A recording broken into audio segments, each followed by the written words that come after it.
जनहित दल ने नई दिल्ली के पटेल चौक स्थित संग्रिला होटल में मंगलवार को अपनी पार्टी लॉन्च करने के साथ साथ केजरीवाल सरकार की भ्रष्टाचार नीतियों को लेकर एक प्रेस वार्ता का भी आयोजन किया। इस मौके पर जनहित दल के राष्ट्रीय अध्यक्ष श्री अंशुमन जोशी, श्री धर्मेंद्र सिंह कोली, पूर्व विधायक सीमा पुरी, श्री अशोक कुमार चौहान, पूर्व विधायक अंबेडकर नगर और श्रीमती गीतांजलि दत्ता इत्यादि उपस्थित रहे। इस दौरान प्रभावशाली नेतृत्व वाले अध्यक्ष श्री अंशुमन जोशी ने अपने वक्तव्य में बोलते हुए कहा कि वह आगामी लोकसभा चुनावों में भाजपा नेतृत्व एनडीए संघ का पूर्ण समर्थन करेंगे। दिल्ली और उसके निवासियों के कल्याण के लिए एक मजबूत दृष्टिकोण को अपनाते हुए जनहित दल ने दिल्ली की राष्ट्रीय राजधानी के लोगों के मौलिक अधिकारों और कल्याण का समाधान करने के लिए एक समग्र कार्यक्रम की रूपरेखा बनाई है। जनहित दल की प्रतिबद्धता के हृदय में दिल्ली मूल निवासी ओरिजिनल रेजिडेंट्स रिजर्वेशन बिल को पेश करने का वादा किया है, जो दिल्ली के प्रत्येक नागरिकों के अधिकारों की रक्षा करने और सशक्तिकरण करने के लिए डिजाइन किया गया है।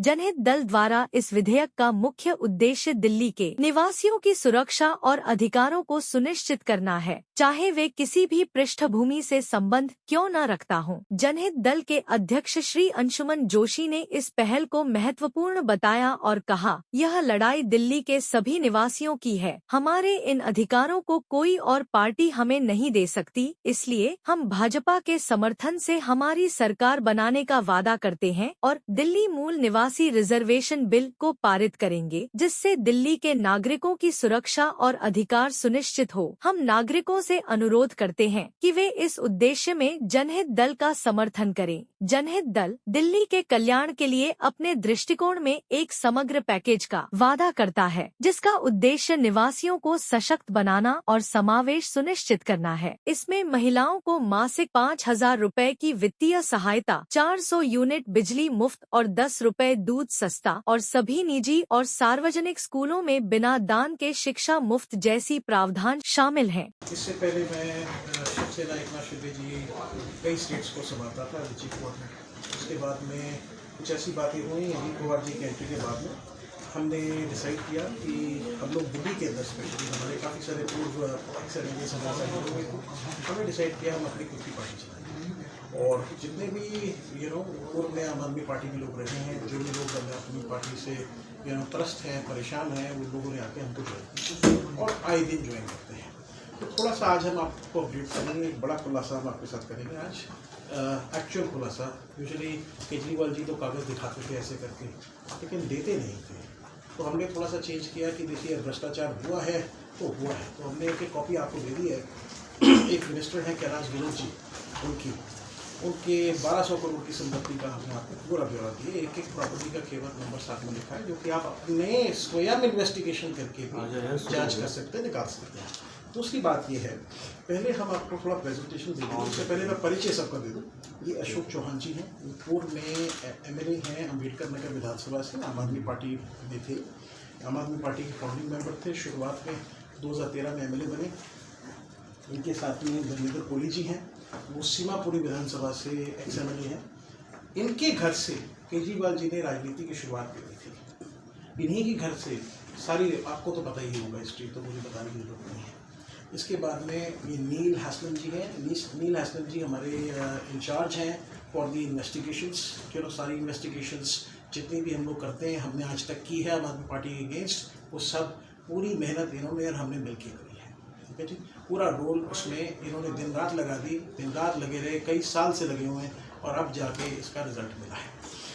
हमारी पार्टी में national general secretary Ashok Chauhan ji भी हैं और नेशनल जनरल सेक्रेटरी SC/ST को देखते हैं हमारे कोली साहब। बहन गीतांजलि जी भी हैं, राष्ट्र सचिव हैं हमारे, और गुरजिंदर सिंह जी भी, ये भी राष्ट्र सचिव हैं। तो सबसे पहले I think will start with the presentation. चलिए शुरू करते हैं। देखिए, सबसे पहले तो आपको एक बैकग्राउंड दे दें। ये है कुछ नाम कैलाश गहलोत जी के परिवार के, इनमें इनके जो भी लोग हैं, इनके पते और इनके सारे रिलेशन इसमें लिखे हैं। आपको ना एक फैमिली ट्री भी दे देंगे आपको समझने के लिए क्या आपस का कनेक्शन है। ठीक है जी।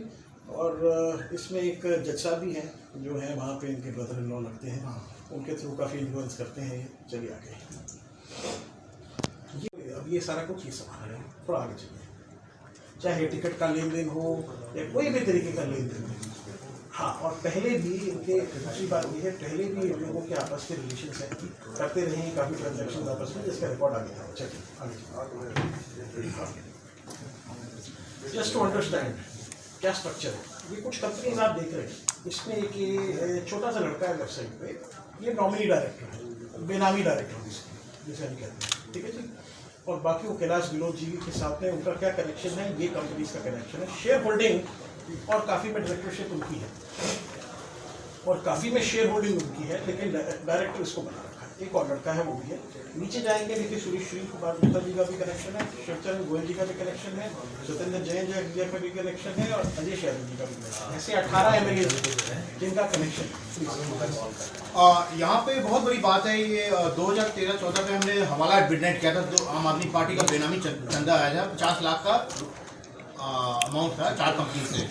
तो केजरीवाल ने ये कहा कि हमने चंदा मांगा, किसी ने चंदा दे दिया। Me and my party and my people have got nothing to do with these 4 companies.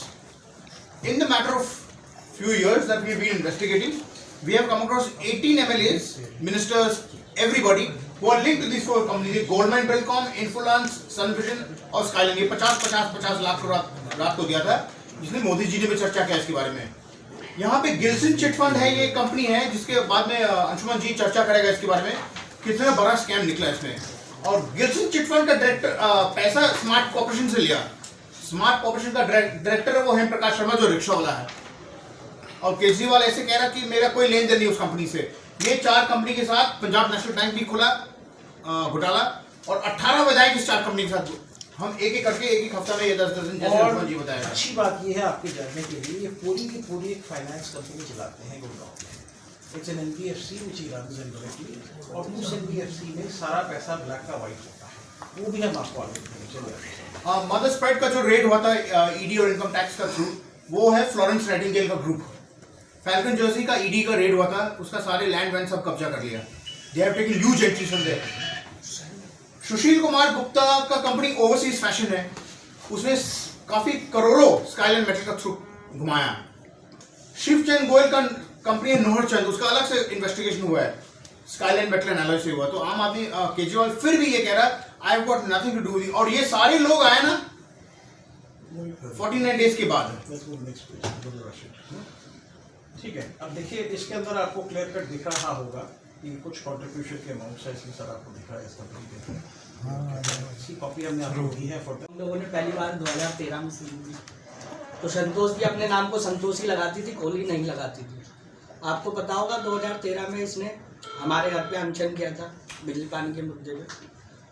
तो उस टाइम पे भी इसने एक वक्त पे स्पीच देते में बोला था मैं दलितों के घर में रह रहा हूँ, दलितों के घर में अनशन दे रहा हूँ। तो वो हम लोग समाज को कुछ बदलाव के लिए आए थे। वो शब्द मैं पहचान नहीं पा रहा था उस टाइम पे कि ये शब्द क्यों यूज़ किए जाते हैं।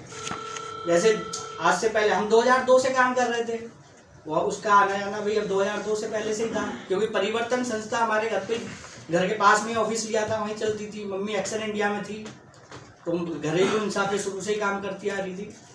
तो हमारा समाज के बीच में बहुत पहले से काम करने वाले और व्यक्तिगत लोगों को जानने वाले लोगों की समस्या को समझते हुए हम लोग काम कर रहे थे।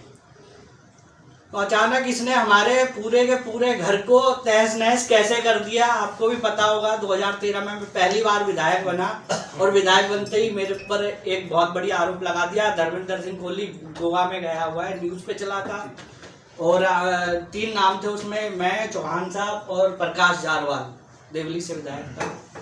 तो मैं हैरान परेशान, यार हम सबकी टिकट कट गई, इसकी क्यों नहीं कटी? क्योंकि जब मैंने चुनाव लड़ा था तो 25,000 रुपये मेरे अकाउंट में जो दिखाया गया वो मेरा अपना नहीं था, वो भी इसके द्वारा डाला गया था। जो आप बार बार कह रहे हो ना, प्रूफ करो कि ये पैसे मांगता है, ये पैसे मांगता है टिकट के लिए, मैं प्रूफ करके बता रहा हूँ।